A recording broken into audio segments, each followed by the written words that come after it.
Chapter 17 The Ocean Gossips, found on page 124. The animals quickly found an axe. Dr. Dolittle picked it up, took 2 heavy swings, and chopped a hole in the door. He made it just large enough to crawl through. At first, the room was too dark to see anything. Dr. Dolittle lit a match.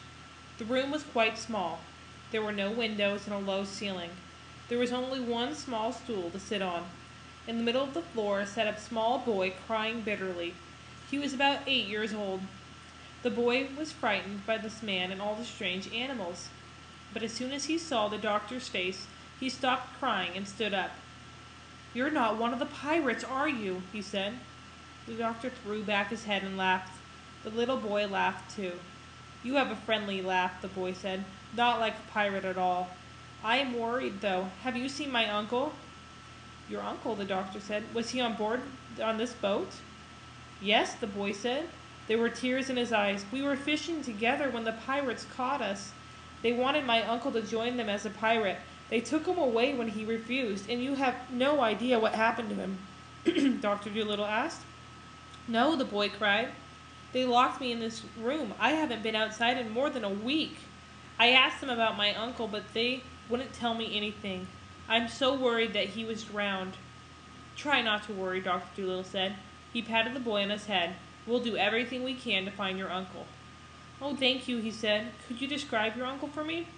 Dr. Dolittle took out his notebook and pencil. "Well, he's quite tall," the boy said, "and he has red hair. His boat was called the Saucy Sally. I have no idea what happened to it." When he was finished, the boy took a nap in the sun. Dr. Dolittle went to the rail of the ship. He called out until a group of dolphins appeared at the side of the boat. "I am looking for someone," he said. "Have you seen a tall fisherman with red hair? We think he's been missing for a week or 2. "Do you mean the owner of the Saucy Sally?" one of the dolphins asked. "We've seen his boat. It's at the bottom of the sea. The fisherman isn't there, though. I can't say where he is, but he didn't drown." "How can you say that for sure?" Dr. Dolittle asked. "Oh, we would know," the dolphin answered. "They call us the ocean gossips because we know everything that happens in the water. If that fisherman drowned, we would know." "Well, that's good news at least," the doctor said. "I guess we'll have to keep looking. If you hear of anything, please let us know." His nephew was very worried.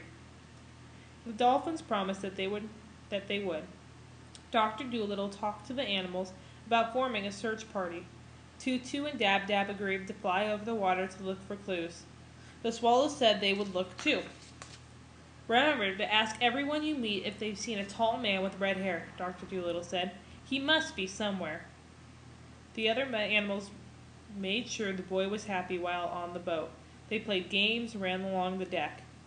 As you might imagine, the boy had never seen a push-me-pull-you before. He wondered if he was seeing things. The push-me-pull-you did not mind being stared at by a child. He knew that the boy meant no harm. In fact, the push-me-pull-you let the boy ride him around the boat. Dr. Dolittle was quiet. He was worried about the boy's uncle.